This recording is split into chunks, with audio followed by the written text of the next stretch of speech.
Excited to have not only an incredible educator, but also a person that I am honored to call friend. Evan Robb will be speaking with us today and sharing about leadership and his latest projects. So I'm Marlena Gross Taylor, founder of EduGladiators, and coming to you as the host of this episode of our podcast, The Arena. So before we jump in with Evan, Evan, say hello to everyone and let everyone who may not know who you are learn a little bit about you. So tell us some fun facts and what you do. Well, I appreciate that, Marlena. My name is Evan Robb. I'm a middle school principal in Northern Virginia, about 50 miles from Dulles Airport, to give people a little idea of where I am geographically. Been a principal for 19 years, for a long time. Been an educator for about 27 years. Love working with kids, love working with teachers, and day in and day out, of course, I love being a principal. One thing I want to share with the audience is, Marlena, I met you through, I believe LinkedIn was where we first connected. Yes. What I can share with everyone is I reached out to Marlena. Our division needed a keynote speaker. Marlena and I started getting connected, getting to know each other, and she came to Clark County and she gave an awesome keynote. Fantastic. I still hear about it from people in my building and people in our division. And so I learned a lot from you. Really admire the way that you did it and got your message across that day. Oh, thank you, Evan. So if you're watching this on our YouTube channel, you'll probably see me blushing right now. And if you're listening to it on one of the podcast platforms, Apple, Google Play, Spotify, then you will not be able to see me blush right now. You are too kind, my friend. Too kind. My pleasure. Okay, so Evan, what made you become an EduGladiator? Why did you get into this work? That's a great question. You know, initially I didn't want to. Both my parents were educators, and I think I spent a good portion of my life trying to push myself in a different direction, thinking that probably wasn't what I wanted to do. So I went through college and actually did an MBA in finance and thought that was the direction that I wanted to go in. But towards the end of my MBA, when I started understanding what kind of jobs that would entail and started to reflect on who I am and what I wanted my purpose to be, I came to a conclusion that teaching was where I needed to be, probably where I always needed to be. And now that I look back, no doubt that was the best decision that I ever made. So I graduated my MBA and I hung it on my wall and I started teaching civics, which was very, very different than the classes I took in my MBA program. And, you know, I had a wonderful time. And what I can share with everyone is my first job was 88 miles away from my home. And I remember 88 exactly because I had to commute because I didn't make enough money to be able to even rent an apartment where that job was. I think I made $18,000 a year my first year in teaching. So I drove door to door, but I had no regrets. And then I got a job closer to home and I've been there ever since. Awesome. What a great story. I think I might have shared this with you as well, Evan. I was the same way. My mom was a principal, middle school principal at that, come from a family of educators. And I said, this is not what I would ever consider doing. And look at us now, right? Yeah. Look at us now. So do you feel this is a calling? Oh, absolutely. Yeah, absolutely. You know, there at some point, you know, and everyone kind of hits different points in their life, and you start reflecting on, you know, who am I? You know, what do I want to do? You know, what's my purpose in life? And for me, my purpose was to work with kids and be able to help kids grow and pursue whatever dreams they wanted to pursue. And I've had the fortunate opportunity to be able to become a principal also along my path, which gives me this extra opportunity of working not only with kids, but working with teachers and parents and the community, all focusing on creating great opportunities for kids. So yeah, absolutely a calling. Well, you know, I'm a middle school person too. I love middle school. All of my elementary and high school listeners, those are great areas. And I definitely have served in both of those two areas. But middle school, that is my jam, right? And I have people that like look at me crazy, like, oh my gosh, why middle school? I know my reason. I love the age. I love the rawness. I love how open and real the kids are. They tell you exactly what they feel each and every day, even if you don't want to hear it. But what's your reason? Why middle school for you? I think it is such an incredibly formative time for kids. It's such an interesting transition between elementary school and high school. It's that bridge time, and it's an awkward time for kids. It was awkward for me, and part of the reason that I think I gravitated towards middle school was not a great experience for me.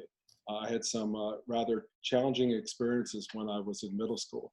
So part of my calling was to be able to work with a team of teachers and be able to create an environment that was really positive and good for kids at a really awkward time in their life. And I agree with you. One of the things that's really so neat about middle school kids is they are incredibly honest. There's no hidden agendas. What you see is what you get. And I am motivated by the passion and the interest in learning that our kids demonstrate day in and day out. And I say our kids for my school, but you're a middle school principal, so you know that too. Kids are just so excited about learning, especially when they get that really positive relationship with the teacher and they start learning something that's new to them and excited and start thinking about possibilities. It is just full of energy and it's wonderful. Absolutely. Absolutely. So a little birdie told me that you have a TEDx talk called 2 Ways to Get into a Swimming Pool. I thought there was only one way to get into a swimming pool, but I would love for you to share with our listeners about your TEDx talk and those 2 ways to jump in. Well, there are 2 ways to get into a swimming pool, and I know that there have been times in my life where I've spent too much time dipping my toes in the water to see if it was comfortable for me to very, very gradually and slowly get in. But I think back to when I was a kid, and I was much more inclined to climb on that board and just jump in. And I think that's a nice metaphor for life. I think it's a metaphor for taking risks, a metaphor for growing. And it was a really good experience doing the TEDx talk. I had the opportunity through social media to connect with a really good friend of mine, Chris Felicello from North Rockland. And I know that Chris and Gary are writing a book for you. And I will say, I cannot wait to actually have that book in hand. I have read part of the book, and I can tell the viewing audience that it is fantastic, and I can't wait to get on board with that. And Chris called me back in November, and he said, hey, we're going to do a TEDx event. Would you be interested? And keeping my mindset about jumping off the high dive, I said, yeah, absolutely. And, I'm in. Didn't know what I was going to do when I said I'm in, but spent some time thinking about my topic, writing it out. And one of the things that I learned is that it is incredibly hard to do a TEDx talk. It takes a lot of practice. And I think my wife actually knows my talk still better than I do, because it took about 5 months of about 45 minutes to an hour every day. Wow. Rehearsing and really trying to feel like I'm in control so I can communicate this in a way that hopefully resonates with people and emits my passion. Awesome. Awesome. So how did you pick that topic? Why was that important to you to speak about? It was important to me because I reflected on a moment that's very true. In the beginning of my talk, I talk about this going into the swimming pool when I was 12 years old, and it's actually it's a true story. And I walked into a pool about 10 miles from here with a friend of mine, and people were having a really good time. And my friend was very quick to say he was going to go off the high dive, and I was afraid. I didn't want to do it. But for some reason, at that time, on that June summer day, back in 1978, I'll date myself, I was compelled to follow him. And I followed him to the board, and I climbed up. And even to this day, I had the feeling of my pulse racing and my breath is short. And I was really, really unsure when I was on the board. People were looking up at me and they're laughing, thinking I'm just going to belly flop off the board.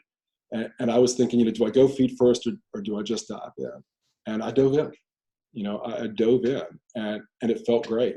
And what it taught me was, even though sometimes things in life can be scary and you might be hesitant to do it, if you do it, it might be a really good experience. And then suddenly it's not scary anymore. In fact, it can actually be fun.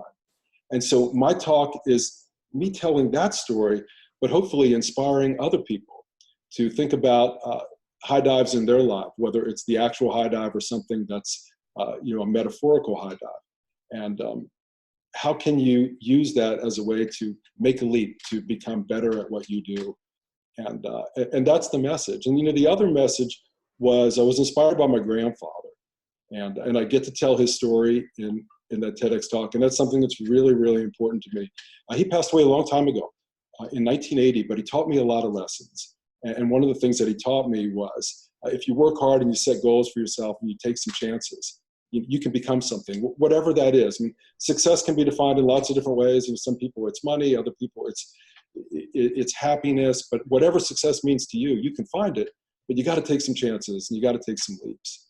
So I got to think about my personal experience. I got to reflect on and honor my grandfather, which again is super important to me, and then package it into a story that's under 18 minutes long and share it with the world. And Chris gave me that chance, and I'm really grateful for him doing that. So listeners, if you have not checked out Evan's TEDx talk, 2 ways to get into a swimming pool, be sure to check the notes or the transcript of today's podcast. So however you're looking at this or listening to this, because we'll have the direct link there because it is absolutely amazing.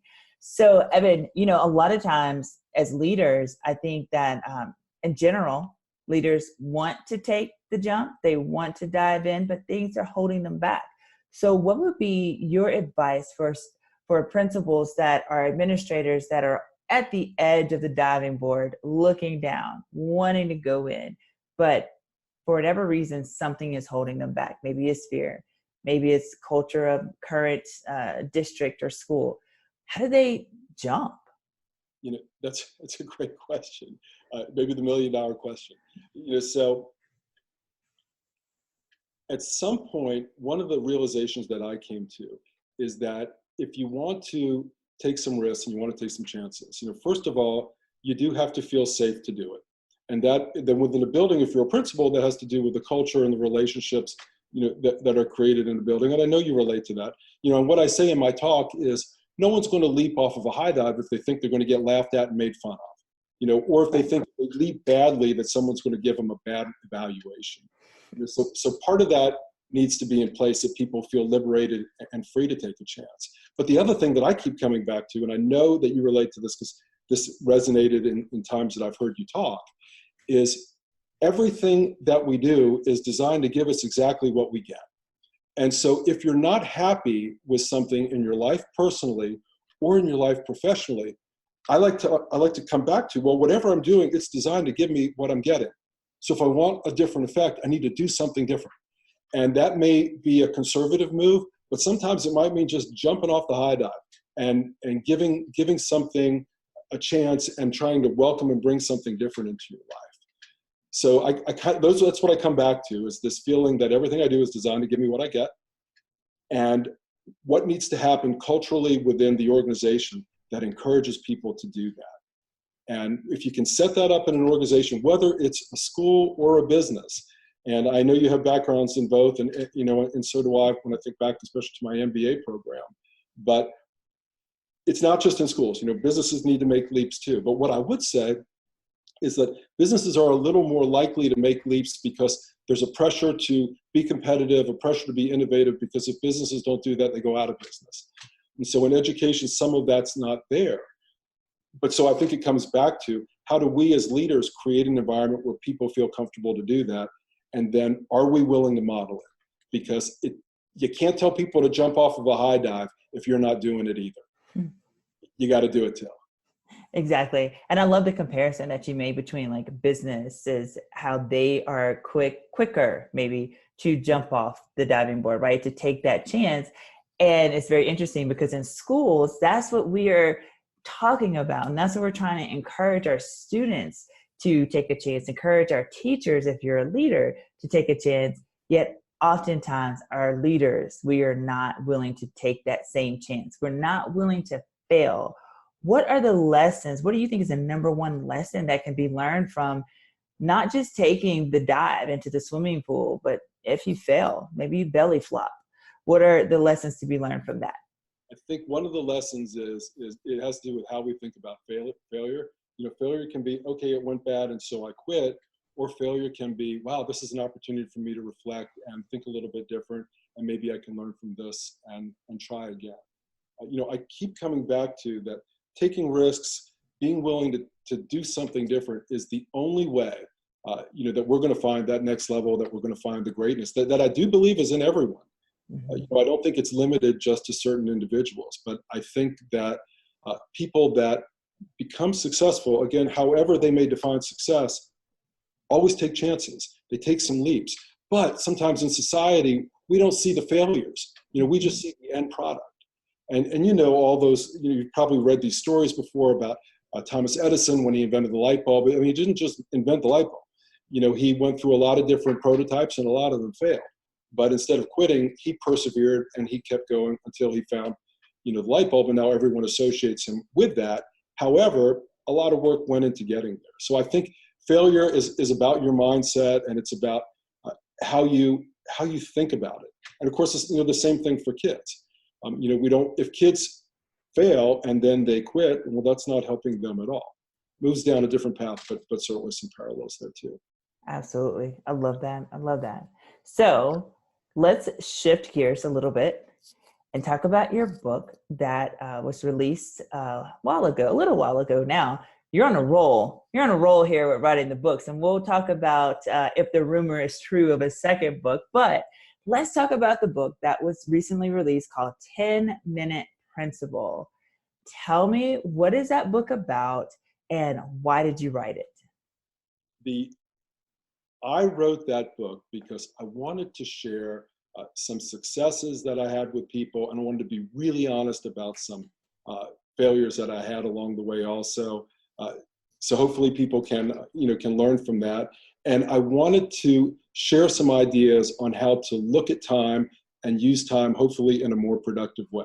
So the concept of the book is try to free up your time through better managing your time, so you can tend to the things that matter most within education, which is working with kids, working with teachers, being in classrooms. My experience, and maybe you may relate to this too, is often the number one reason that people don't do things is they say they don't have enough time to do it. Mm-hmm. And it's common, and it's not just in terms of professional life, but it can move into personal life also. So the book really focuses on, here's some typical things that you're going to encounter within your day as a building level leader, but how can you manage them in a way that's more effective to make those more efficient, but also be able to free you up to do the things that really matter